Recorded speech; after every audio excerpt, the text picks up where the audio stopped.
पाकिस्तान के खिलाफ मजमूम मकासद जो हैं भारत के, उन्हें अमली जामा पहनाने का इस वक्त तालिबानी रिजीम ने चूंकि ठेका उठा लिया है। इस जिमन में एक इंतहाई तशवीशनाक अपडेट है। अफगान फौजी अड्डे भारत के हवाले। यह पाकिस्तान के लिए एक इंतहाई कंसर्निंग और इंतहाई परेशान कुन खबर है और जाहिर बात है कि पाकिस्तान को इसका सद्देबाब एट द अर्लीस्ट करना होगा। इसके साथ ही साथ एक और बड़ी डेवलपमेंट है, भारत के लिए मुश्किलात में लगातार इजाफा होता जा रहा है और पाकिस्तान के साथ पंगा भारत को बहुत महंगा पड़ा। इसका एतराफ अब खुद भारत ने किया है और चीन के पैर पड़ा है भारत। लेकिन भारत ने यह फैसला करने के बाद कि भाई हमने चीन के सामने गिड़गिड़ाना है, चीन से दरखास्त करनी है, भारत ने चीन की तरफ से भी मुंह की खाई है और चीन ने किस तरह से इंडिया को एक बहुत बड़ा धचका दिया है, इस हवाले से भी एक अपडेट है जो आपके सामने रखनी है। अगर अभी तक आपने इस वीडियो को लाइक नहीं किया तो लाइक जरूर कर दें, कमेंट सेक्शन में पाकिस्तान जिंदाबाद का नारा जरूर लिखें और जिन लोगों ने चैनल को सब्सक्राइब नहीं किया उनसे मेरी यह दरखास्त है कि चैनल को भी लाजमी सब्सक्राइब कर लें। नाज़रीन किराम, सबसे पहले तो भारत के लिए मुश्किलात हैं। आपको मालूम है कि पाकिस्तान ने जो भारतीय एयरलाइंस के लिए अपनी एयर स्पेस बंद की,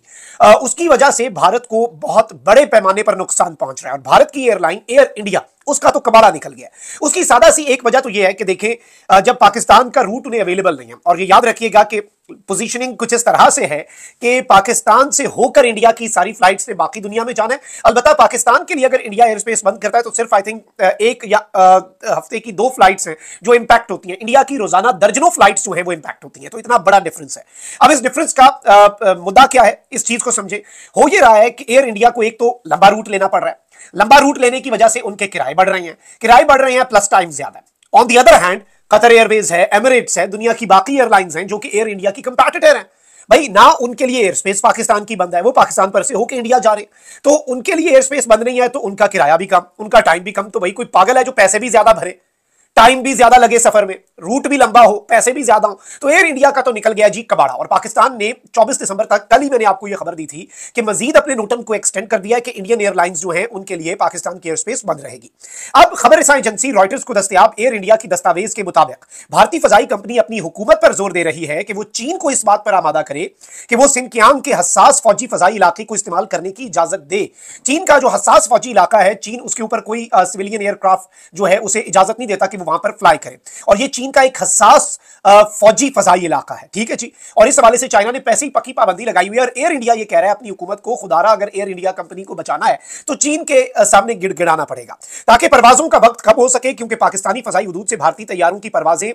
बंदिश के साथ साथ माली असरात बढ़ते जा रहे हैं। और ये गैर मामूली दरखास्त एक ऐसे वक्त में सामने आई है जब हिमालयाई इलाके में झड़प के 5 साल बाद हाल ही में बराह रास्त भारत चीन परवाजें बहाल हुई और अब इस सारी सूरत हाल में भारत चूंकि वैसे भी ये कोशिश कर रहा है अमेरिका की तरफ से मुंह की खाने के बाद कि भाई चाइना के साथ जरा ताल्लुकात बेहतर करें, लेकिन सवाल वही है कि भाई भारत जो इतने अरसे तक वेस्ट का आलाकार बना रहा, वेस्ट के हाथों में भारत खेलता रहा, किसके खिलाफ? पाकिस्तान के और चीन के खिलाफ, बिलखुसूस चीन की पावर को कंटेन करने के लिए क्वाड बना। तो अब किस तरीके से चाइना जो है वो इन्हें इजाजत दे अपने हसास फौजी इलाका जो है उसके ऊपर से सिविलियन एयरक्राफ्ट चलाने की, और क्या गारंटी होगी कि ये ISR जो है, इंटेलिजेंस सर्वेलेंस और रिकॉनेसेंस, सिविलियन एयरक्राफ्ट के आप कह लें कि ऊपर वो मास्क चढ़ा के उसकी आड़ में ये इस तरह से नहीं करेंगे। अच्छा, अब इस समय मैं आपको ये बताऊं कि इस पूरी की पूरी सूरत हाल में अब ये बाज़ाब्ता तौर पर भारत जो है उसके हवाले से इंटरनेशनल मीडिया, रॉयटर्स और ये मैंने DW की खबर आपको पढ़ के सुनाई कि किस तरह से भारत जो है उसकी कंपनी के ऊपर माली मुश्किलात पाकिस्तान की पाबंदी की वजह से बढ़ रही हैं और चीन के सनकियांग के फजाई गुजरगाह इस्तेमाल करने के लिए लॉबिंग जो है वो एयर इंडिया ने शुरू कर दी है। बट हमारे पास जो इत्तलात आ रही है वो ये है कि चाइना ने इंडिया की रिक्वेस्ट को डिनाई कर दिया है। चाइना ने कहा है कि भाई हमारी ये बड़ी हसास सी जगह है और ठीक है आप हमारे साथ ताल्लुकात ठीक करना चाहते हैं, लेकिन ये तो इसका मतलब नहीं है कि हम अपनी हसास तरीन जो लोकेशन है उसके ऊपर से आपके सिविलियन एयरक्राफ्ट को क्लीन चिट दे दें कि इधर से चले जाओ। और वो अगर चाइना ये स्पेस जो चाइना ने मना किया ये चाइना नहीं देता तो इंडिया वापस स्क्वायर वन पे है और इंडिया जो है उसके इस वक्त भुरकस निकल चुका है एयर इंडिया का और इनकी फ्लाइट्स का। इन्होंने फर्क डालना था पाकिस्तान पर, इन्होंने पाकिस्तान को धचका पहुंचाना था, लेकिन इस सब के अंदर सिंदूर ऑपरेशन के बाद इन्होंने जो पाबंदियां लगाई, पाकिस्तान ने टिट फॉर टैट किया, पाकिस्तान नीचे नहीं लगा, पाकिस्तान नहीं झुका, मिलिट्री एक्शन का जवाब मिलिट्री एक्शन से दिया, एक इनकी स्ट्राइक का जवाब जिस तरीके से फिर हमने दिया वो दुनिया ने देखा। अभी कांग्रेस कह चुकी है अमेरिका की कि पाकिस्तान ने मिलिट्री की सक्सेस हासिल की। अच्छा, ऑन द अदर हैंड एक और बड़ी तशवीशनाक डेवलपमेंट ये है कि इंडिया की इंजीनियरिंग और मैकेनिकल टीम्स जो है वो मुख्तलिफ काबुल और बगराम की जो एयरफील्ड्स हैं वहां पर इस वक्त रिपोर्टेडली डिप्लॉयड हैं ताकि वो मिलिट्री व्हीकल्स जो है तालिबानी रिजीम के उन्हें ये रिपेयर कर सके। ये जो असला अमेरिका और नेटो छोड़कर गया था, तालिबान को तो पता ही नहीं है ना कि उसे इस्तेमाल कैसे करना है। तो बेसिकली हमने पहले भी खबर दी थी और अब इसे अफगानिस्तान के अपने लोग और वहां के जो जर्नलिस्ट हैं वो एक्सपोज कर रहे हैं कि इंडिया की टीम्स इस वक्त अफगानिस्तान के अंदर मौजूद हैं, काबुल में, बगराम में और मुख्तलिफ एयर बेसिस में। वहां पर वो इनकी मशीनरी को रिपेयर कर रहे हैं। और इंडिया जो कि दुनिया की सबसे बड़ी जमहूरियत होने का दावा करता है, उसके हवाले से एक और तशवीशनाक खबर यह आ रही है कि इंडिया अफगानिस्तान के अंदर अपने स्ट्रेटेजिक ऑब्जेक्टिव्स, जो इंडिया के मजमूम मकासद हैं, जो इंडिया का पाकिस्तान को काउंटर करने के लिए अफगान सरजमीन को इस्तेमाल करने का डॉक्ट्रिन है,